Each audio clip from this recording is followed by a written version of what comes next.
Today I will be discussing the case of Garis and Neville Jeffress Pidler, which considers the fair dealing provisions under the Copyright Act for copyright infringement. Fair dealing marks out areas where copyright material can be used royalty-free for certain purposes. The applicants Brian Garis and Matthew Moore were authors of articles published in the West Australian and the Sydney Morning Herald newspapers. The respondent, Jeffress, was a press clipping business that monitored newspapers and media outlets to provide their customers with photocopies of relevant stories for a fee. Garis claimed that Jeffress had infringed the copyright in their respective works in the course of carrying on its business by reproducing the work. Jeffress's defense was that it fell under the fair dealing provisions of research or study, criticism or review, or reporting of the news. The issue for the court was whether the fair dealing provisions could apply here. This means that the dealing must be 1. For the relevant purpose, and 2. Fair. The relevant purpose is that of the person making the dealing, not the purpose for which the reproduction will ultimately be used. So firstly, was the reproduction for the purpose of research or study?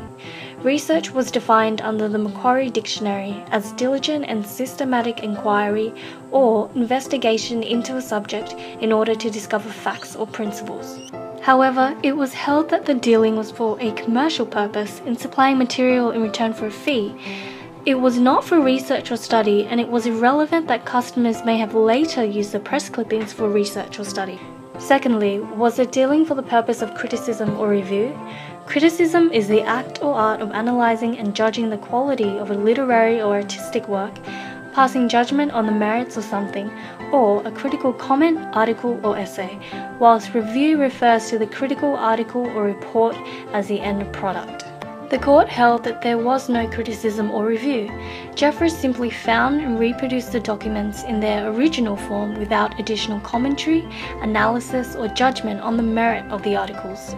Justice Beaumont pointed out the task undertaken is one of location rather than evaluation. Finally, could the dealing have been for the purpose of reporting the news?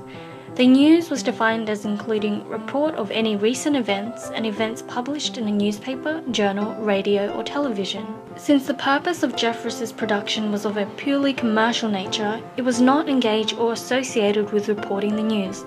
Furthermore, the press clippings were also not republished in a magazine, newspaper or similar periodical, but given for the customer's private use. On the element of fairness, Justice Beaumont emphasised that it was a question of degree considered in light of the circumstances of the case. He cited relevant factors including the number and extent of extracts, the use and proportions used, as well as the general impression given. Justice Beaumont held that the dealing was not fair.